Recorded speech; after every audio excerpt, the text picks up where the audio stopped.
What's up, group? If you guys haven't noticed by now, I kind of like to start off with a quote that relates either to the discussion or to the questions that were asked.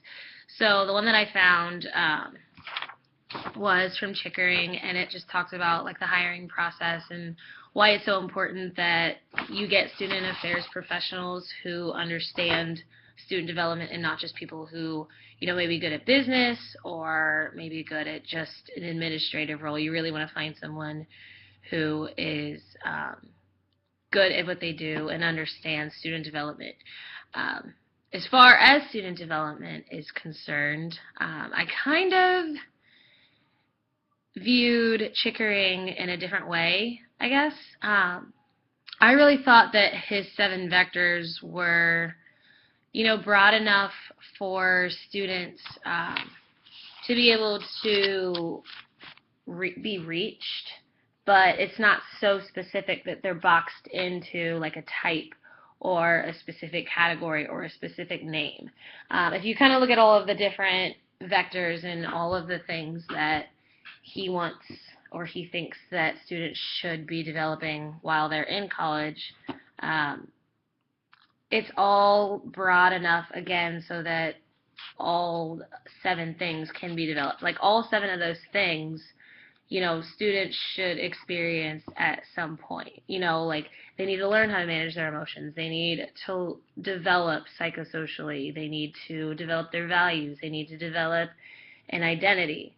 And he never goes into specifics like Piaget or Kohlberg or any of those guys that have like different age levels. He just says, okay, as a whole, as a young adult, you should be accomplishing these things, and this is what those things look like. So, Carmen, you asked a question about balancing student development and how we support our students as student affairs professionals. I, looking into Chickering, definitely initially thought about just the hiring process and who universities choose to hire.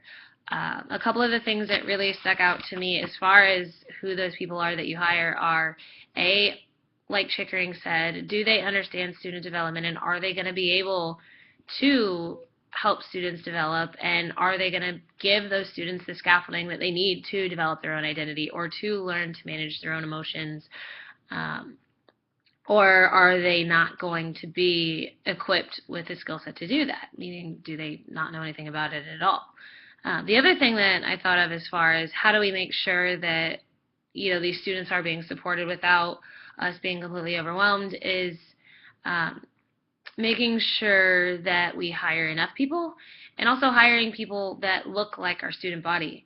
I know that as a person of color attending a predominantly white Jesuit Catholic school, there weren't a lot of people in administration, especially student affairs or even athletics, that looked like me.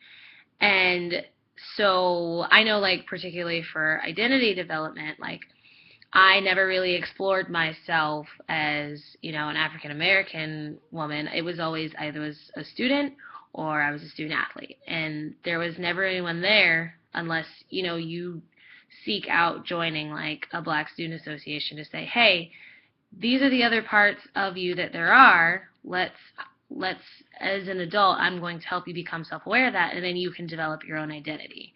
And so I think it's really important that the right people are hired, and the right people are hired that are knowledgeable about student development. Like Carmen said, I think that the Summer Bridge program is a great way that student affairs professionals help students coming into college. It covers a lot of Chickering's vectors, and it also kind of deals with the transition theory that was in the Harper book as well. One thing that I really think would be kind of cool is if it were something that either carried over into the school year, or if summer bridge programs were offered for more than just 1 year. Maybe something that sophomores could do as well, or maybe those sophomores and juniors could turn around and then, go back and kind of help the incoming freshmen in kind of a mentor-mentee role, either if, they are at the developmental level where they can do that. And then if not, they can have another year of the summer bridge, or they can continue it throughout the school year. Because, again, while summer bridges are great, I definitely think that sometimes that 2 weeks isn't enough, or 3 weeks, or however long it is.